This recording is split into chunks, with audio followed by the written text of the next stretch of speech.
তো আবার কিন্তু পুরনো ছন্দে আমাদের ফিরে যেতে হয়েছে, কারণ স্কুলগুলো কিন্তু আবার খুলে গেছে। গুড মর্নিং বন্ধুরা, কেমন আছো সবাই? আশা করি সবাই খুব খুব ভালো আছো। তো এই যে আমার মাম্মাম কিন্তু একদম স্কুল ড্রেস পরে রেডি, আর তোমাদের দাদা কিন্তু এখন মাম্মামকে স্কুলে দিতে যাচ্ছে। তো এখন বাজে হচ্ছে ওই 7:10-15 বাজে, তো 7:30 থেকে স্টার্ট।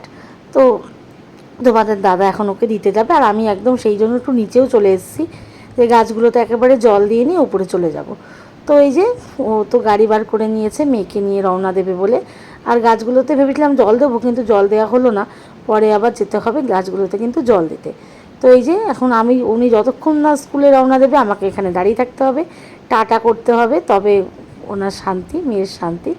তো ঠিক আছে, চলো ও আগে রওনা দিয়ে নিক। এই যে টাটা করছে আমাকে, দেখো টাটা করবে, যাবে, যতক্ষণ না না যাবে রাস্তা দিয়ে আমাকে ওখানে দাঁড়িয়ে থাকতেই হবে। প্রতিদিনের একই নিয়ম, একই। এই যে আবার টাটা হলো, এইবার মেয়েরও শান্তি হলো, আমারও শান্তি হলো। যাই হোক, তো এখন তো মানে 7:10-15 বাজে, তোমাদেরকে বললামই। আর ছেলে তো পড়তে চলে গেছে। আর গরমটা মানে সকাল থেকে যা গরম দিচ্ছে, গরমের কথা আর কি বলবো। তো এখন এই যে বাসি কাজকর্ম অনেক কিছুই আছে, সেইগুলো সব সারি। তোমাদের দাদা আসবে, তারপরে কিন্তু একটু আজকে চা খাবো, অনেক দিন চা খাওয়া হচ্ছে না। আজকে একদম পাতলা করে লেবু দিয়ে পাতলা লিকার চা। তো ওই যে চায়ের ব্যবস্থা কিন্তু আমি মানে রেডি করেই ফেলেছি। তোমাদের দাদাও চলে এসছে বাড়ি মেয়েকে দেওয়ার পরে।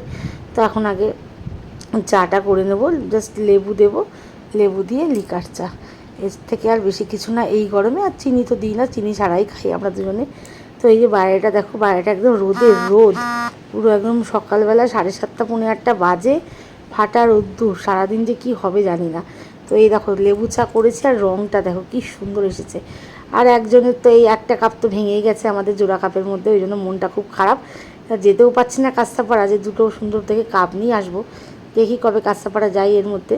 তো চাটা খাওয়া হয়ে গেছে, আর এখন কিন্তু ঘরবাড়িটা আগে সর্বপ্রথম আজকে ঘরবাড়ি পরিষ্কার করব, করে ওইদিকে তারপরে যাব রান্নার কাজে।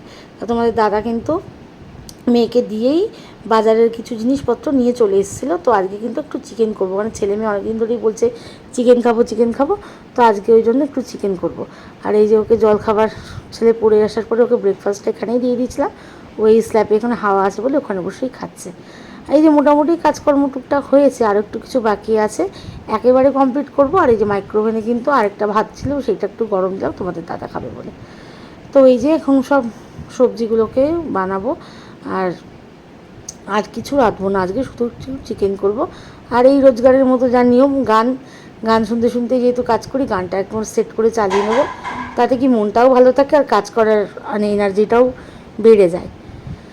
আর এখন তো কোনো মেঘলার কোনো প্রশ্নই নেই, শুধু রোদ আর রোদ।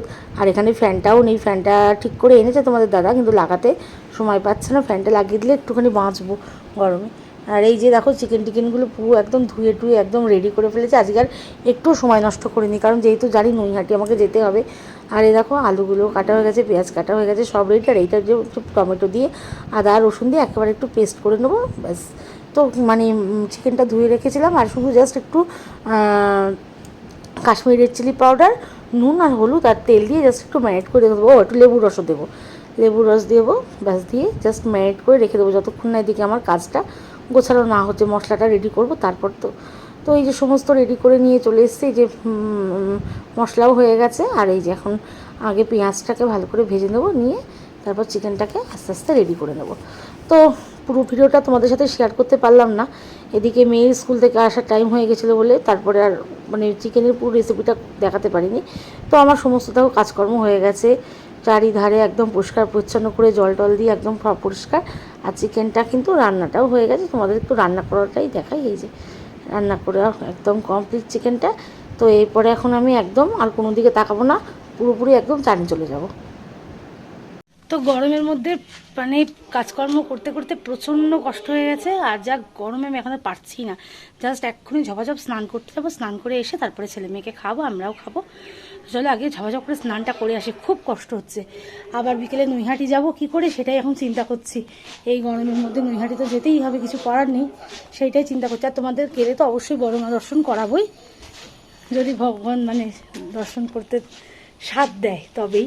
জানি না ভিড় কিরম থাকবে, তো চলো ঝপাঝপাকে স্নান টান করে ঠাকুর পুজো দিয়ে আমি একদম রেডি। দেখো এই যে নৈহাটি যাবো, আজকে শাড়ি পরে নিয়েছি কেন, এই শাড়িটা খুব নরম কোটা শাড়ি, আমার মা আমাকে দিয়েছিলো শাড়িটা আমার খুব পছন্দের, রঙটাও পছন্দের আর কাপড়টা খুব সফট, পরে খুব আরাম।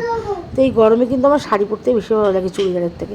তো যাই হোক, এবার কিন্তু প্ল্যাটফর্মে যেই আসার পরে আমার মাথাটা এত গরম হয়ে গেল, এত মাথাটা গরম হয়ে গেল কি বলবো তোমাদেরকে। একটুর জন্য গেদেটা বেরিয়ে গেল। প্রিয়াঙ্কার সাথে কথা হয়ে থাকে প্রত্যেক সপ্তাহে যে ও হালিশহর থেকে গেদেতে ওঠে আর আমরা ওইখান থেকে গেদেতে উঠি, ওর সাথে দেখা হয় প্রত্যেক সপ্তাহে, ওর সাথে দেখা হয়। তো ও টিকিট কাটতে গেছে ছেলে, আর ওর মানে বাড়ির থেকে বেরোনোর সময় এত করছিল আমি যাবো না গরমে, এত আমি যাব না বলে মানে দুষ্টুমি করছিল বলেই আজকে ট্রেনটা কিন্তু পেলাম না। তো যাই হোক, তারপরে আবার এই কৃষ্ণনগরটা এসছে, কৃষ্ণনগরটা উঠলাম, আর কি করা যাবে।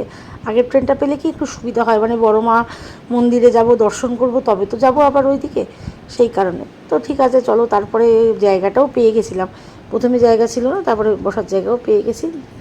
আর এই যে নৈহাটি চলেও আসলাম। তো এইবার জানি না, প্রত্যেক সপ্তাহে তো যাই, মোটামুটি মায়ের দর্শন করতে পারি। এই সপ্তাহে কী হবে বলতে পারছি না, কারণ কোনো সপ্তাহে ভিড় হয়, লাইন পড়ে, কোনো সপ্তাহে ফাঁকা থাকে, এরকমই তো হয়, যে সপ্তাহে যেরকম হয়। আর শনিবার মোটামুটি ভিড়ই হয়, আর যেহেতু শনিবারে মায়ের ভোগটাও হয়, সেই জন্য মানে আগে বা পরে ভিড় হবেই। তো এই যে মোটামুটি আমরা এখন উঠে পড়বো ওভারব্রিজে, আর ওভারব্রিজে ওঠার পর কিন্তু আবার অরবিন্দ রোডেই চলে এসেছি। তো চারপাশটা এমন কিছু ভিড় নেই, ফাঁকা ফাঁকাই আছে, হয়তো মন্দিরটাও ফাঁকা পাবো সেইটা চিন্তা করেই কিন্তু সামনের দিকে এগোচ্ছি। তো এই যে একদম মন্দিরের কাছে দেখো চলেই এসেছি, একদম মন্দিরের সামনে। দেখে তো মনে হচ্ছে না যে ভিড় আছে, জানি না সামনে গেলে বোঝা যাবে যে ভিড়টা আছে কি না। তো এই দিক দিয়ে তো এখন আর ঢুকতে দেয় না, ঢুকতে হবে ওই গেটটা দিয়ে। তো দেখি ওইখানে গেলে বুঝতে পারবো যে ভিড় কতটা আছে। তো ভেতরে তো ভালোই লোকজন আছে দেখতে পাচ্ছি। তো হ্যাঁ, গিয়ে দেখলাম যে দর্শনের কোনো আলাদা লাইন নেই, একটাই লাইন, মানে পুজো দেওয়ারও যেই লাইন, দর্শনেরও সেই লাইন। ঠিক আছে চলো, অল্প কিছুজন মানুষ ছিল, ছেলেকে বললাম তুই বাইরে দাঁড়া, আমি গিয়ে আগে মায়ের দর্শন করে আসবো, তারপর তুই যাবি। তো সেই মতোই লাইনে দাঁড়িয়ে পড়লাম, আর এই যে লাইন দিয়েই পুরো চলে আসলাম মায়ের সামনে। কিন্তু দেখো তোমাদের সাথে বড় মার শেয়ার করি, বড় মার দর্শন তোমাদেরকে করাই। তবে মাকে কিন্তু এত সুন্দর লাগছিল না, মানে নীল রঙের যে বেনারসিটা মাকে পরানো হয়েছে, এত সুন্দর লাগছে, মানে আমি দেখে জাস্ট মুগ্ধ হয়ে গেছি। তো এই দেখো এখানে কিন্তু ভোগ হচ্ছে, এই যে লুচি হচ্ছে, মানে এই শনিবার করে তো মায়ের ভোগ হয়, শনি মঙ্গলবার। আর এই যে রাধা গোবিন্দ দর্শনটাও তোমাদের সাথে করলাম। দেখো মায়ের রূপটা শুধু দেখো তোমরা, এত সুন্দর লাগছে, আমার মানে মনটা ভরে গেছে। মানে নীল রঙের বেনারসিটা পরে মাকে জাস্ট মানে কিছু বলার নেই, অপূর্ব অপূর্ব লাগছে।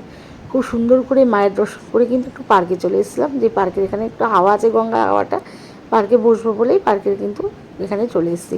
কিন্তু হলে কী হবে, এই যে এই স্ল্যাবটার যেখানে আমরা বসার জায়গাটা এত গরম, মানে সারাদিন ধরে রোদ পড়ে, প্রচণ্ড গরম। তো ঠিক আছে, তারপরে হাওয়া দিচ্ছে, অতটা কষ্ট কিন্তু হচ্ছিল না। তো তারপরে বাড়ি চলে এসেছি, আর কিছু ভালো লাগছিল না, যা গরম। তো ভিডিওটা ভালো লাগলে বন্ধুরা অবশ্যই লাইক কমেন্ট শেয়ার করে দিও, আর সবাইকে বলবো গুড নাইট। আর এখন কিন্তু ডিনার টাইম, ডিনারটাও রেডি করে ফেলবো। তো চলো সবাই ভালো থেকো, টাটা।